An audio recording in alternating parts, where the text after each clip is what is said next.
Hi all, this is Allmighty and welcome to this video. In this video, we are finishing the chapter of Capablanca's life. As you see above me, I kind of skipped a lot of rounds in this match and got to the final round of the match. So at this point, I'm going to spoil the result for you, but it is the one you probably even imagined. At this point, the result is 7-1 for Capablanca, and so if this is the final game of the match, you can imagine what is the result in the end. But okay, the thing is, why did I actually skip this? So the other games and also the other wins from Capablanca is that with the last video that I wanted to show you and finish up this chapter more quickly is actually the difference in strength, how I called it. Because we're just seeing the moves that Capablanca played in that game and what Marshall responded with. You could clearly see, exactly that, the difference in strength. The thing is, Capablanca went on after the round 8. He drew the 9th and 10th game, and then he won 11th, 12th, and 13th game. And how it is usually in chess and how it was before, when you have those long matches where you actually have to accomplish something, like for instance here, 8 wins. That's not an easy task, and even 23 rounds is considered to be a small amount of games for results such as that, since the most common thing you can get for a chess game is a draw, if you play a classical game, of course. So Capablanca then went on onto a drawing streak with Marshall, and they drew the next 9 games. And now we come to the 23rd round of that match. Yeah, it's not that those games were boring or something like that. If you can see, if you want, you can see. I will post the links in the description to the other games that Capablanca actually won. There are also fun games, but we see the same pattern. Capablanca playing better positional play and taking advantage. Maybe not being so good in the opening, but after you play a lot of games in these same openings like they did in this match, that is something that fades away. So okay, that being said, let's move on to the final round. And here we have Marshall is white and Capablanca is black. d4, d5, c4.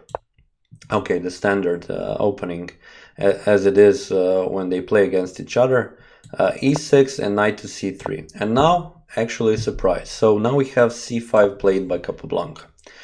Usually, like you have seen, he plays knight to f6 and then after that knight to e4 in this match. He goes for the Lasker defense, but there is actually a story behind this, why he actually played the Tarrasch defense at this moment. And actually, okay, so this isn't the first time in this match that he played it. He also played it in the first round, but that round ended up in a draw. And here we have c takes d5, e takes d5, something normal for this defense. And let me just quickly tell you, so in this defense, black tries with c5 right away in the opening to undermine the white center, because white, when he usually plays d4, he is hoping for a more stable center. With having a lot of pawns in it, stabilizing it also with e3, and black wants to counter with c5 right away.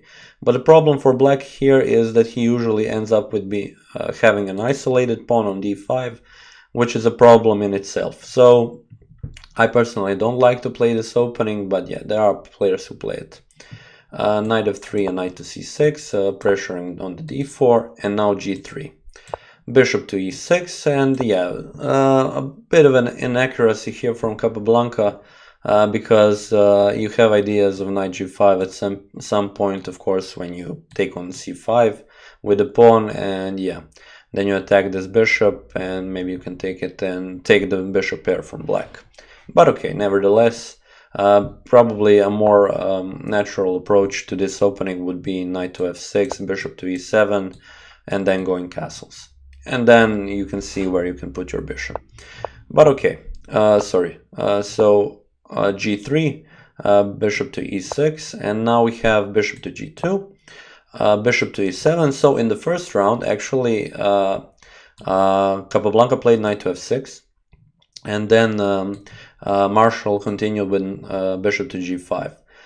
He then pinned the knight, and yeah, after a couple of moves, it was a clear draw, and yeah, that is pretty much how it ended. So he decided to change it up a bit. He plays bishop to e7, and now we have castles and knight to f6. And now actually bishop to g5 is an inaccuracy of sorts. A better move would have been to capture on c5, bishop takes on c5, and then knight to g5. Reserve this square for the knight, because then the knight can actually attack this bishop, which is essentially now a weakness on black side. Okay, but he played bishop to g5, and now with knight to e4, Capablanca actually resolves some difficulties in his position. And now we actually come to that part of the story. Okay, let me just also play this. This bishop takes on e7 and queen takes on e7, and knight to e5. So why did Capablanca actually play Tarrasch defense? Why didn't he go on and try to find some way in that Lasker defense to win the game? Actually, a friend came to him before this game and told him about the games played between Rubinstein and Mises, where they actually also played this variation, and Capablanca really liked this jump with the knight from f6 to e4. And he wanted to try that on with Marshall, like some preparation of a variation that he could then use to maybe gain some advantage. He kind of hoped that Marshall wouldn't know about this, and that then he would be unprepared. But actually, Marshall played against the same guy Rubinstein played against Mises a year before this game is played, so in 1908. And instead of knight to e5, he played rook to c1, which is actually a much better move than knight to e5. So yeah, essentially Capablanca wanted to prepare a variation which Marshall played, but he continued with a weaker move than he did in this game. And now after this, Capablanca just equalized with knight takes on d4. We have knight takes on e4, d takes on e4, and you don't take right away, because now there are some ideas like bishop to h3 are attacking the rook, and also discovered the attack on the knight. First he played e3, and now we have knight f3, a couple of exchanges, and queen to f3. So the position is equal, and now Capablanca finds himself in a position where going out of the opening he is equal. Usually how he would go out of the opening is being a bit worse, since he didn't quite know he usually played how he felt it. He didn't know all the best moves. So here now he can actually go on and start looking for something better. He goes castles and kind of tempts Marshall to capture on b7. And let me just show you why that isn't so good. So after queen takes, you have bishop takes on b7, rook b8, and after bishop comes to f3 or g2, you have rook captures on b2. And now black is in a better position because he has a passed pawn. So first and foremost, the biggest advantage, and he has the rook on the second rank. And now also rook goes on c8 behind this pawn, and in the combination between all of these pieces and also the bishop, black can gain advantage and even push this to victory. So definitely not something you want to play. Okay, Marshall didn't play it. He played rook from f to c1, attacking the c5 pawn. Okay, and now Capablanca starts his push on the queen side. First rook a to b8 with an idea to push b5, and we have queen to e4. Marshall wants a draw in this position, so he plans to put the bishop on h3 to exchange the bishops. So queen to c7 to prevent it, and now rook to c3. Wants a double up on the c file, and we have b5. a3 probably wanted to prevent b4, but b3 was a better move if you want to have drawing chances. And now c4 by Capablanca. He's putting his pawns on white squares, but he's also limiting the movement of this rook. So yeah, this is something he chose to do. Bishop to f3. Here definitely better would have been to put the rook on the d file, because this is something that Capablanca does now. And after rook to d1 in exchange, bishop takes, putting the second rook, bishop has to move, he moved to f3, and in this position now you have this rook, which is the master of the d file, and yeah, black is just better here. He now wants to push the rest of the pawns, control this file with the rook, and yeah, this is much better. Now we have after bishop to f3, g6, planning to play bishop to d5, so Marshall has to do something about it. He goes for the exchange of queens. This essentially goes in favor of Capablanca, but he first goes queen to e5, and now after queen to e4 he exchanges in this position, because now bishop wouldn't be attacking the b5 pawn, he is rather on e4, and after rook to d1, given a check so that the king doesn't go like this into the position, king to g2 and a5, you can clearly see what black plan is, to push the pawns and create a passed pawn and essentially win the game. Right in this position the material is equal, but as I've said, black is much better with having this rook on d file. This rook of white is very much constricted and yeah, restricted, and yeah, it's only a matter of time when black will prevail. Rook to c2 and now b4. Yeah, moving out of the way of the attack of the pawn, exchanges, and we have bishop to f3. Attacking the rook, and this allows actually Capablanca to play rook to b1 to pressure the b pawn. Okay, so essentially playing move by move, Capablanca is coming closer and closer to victory, playing all the best move in the endgame.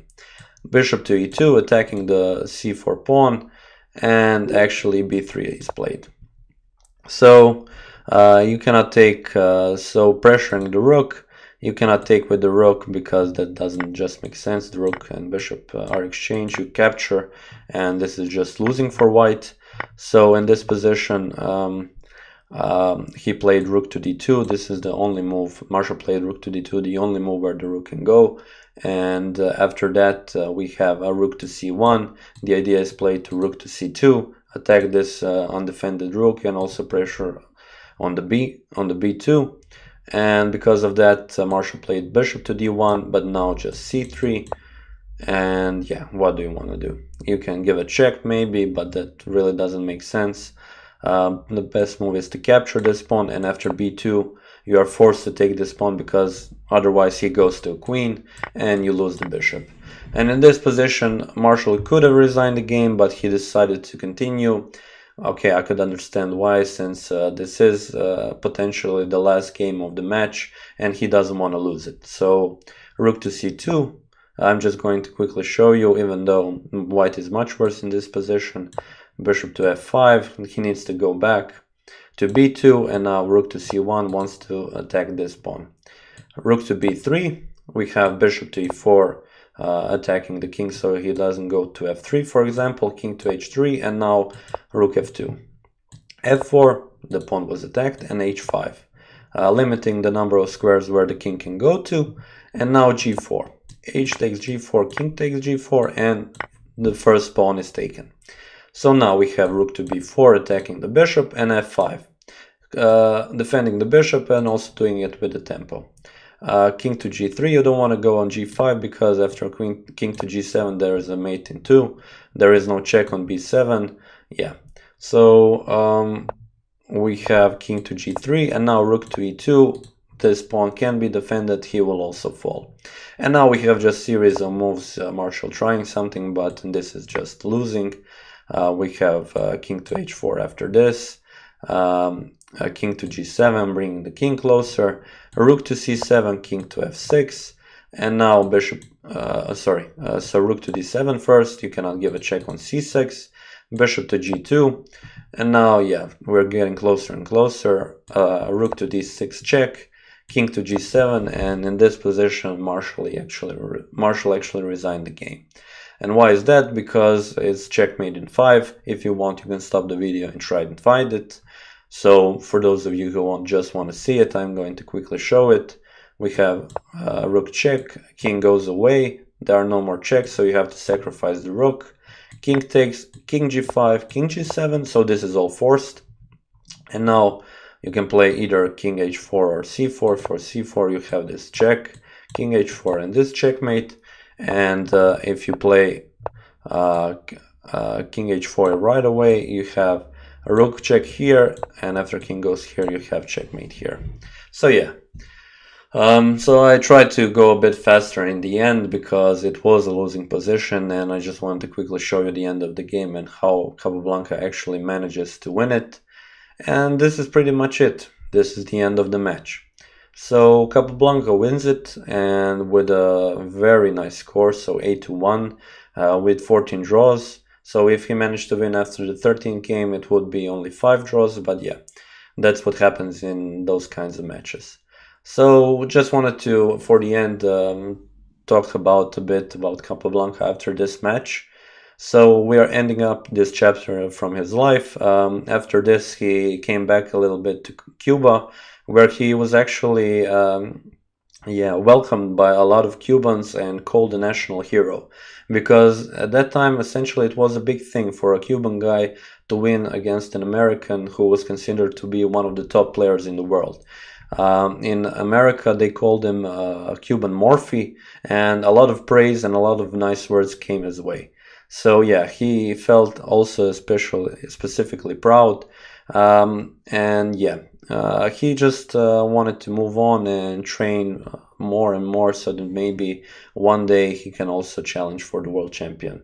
So also I want to touch on that. The thing is, always in all of the sports, also in these days, you have this thing where you have this young challenger who suddenly beats some guy who all consider to be a really good guy. For example, Marshall here was a really good grandmaster. He essentially went on, and this year in 1909 won the USA Championship and stayed the USA Chess Champion for 27 years. So we are talking about a really strong player. And now the question stays, actually, can this young guy go and beat the world champion and just beat everybody and win the title? But Capablanca was asked about this, and he just said that he really thinks that Lasker is a much better player than him, that he is unexperienced at the moment, and that he still needs to work on some things to actually go on. And of course, he wanted to become a chess champion, but he was patient.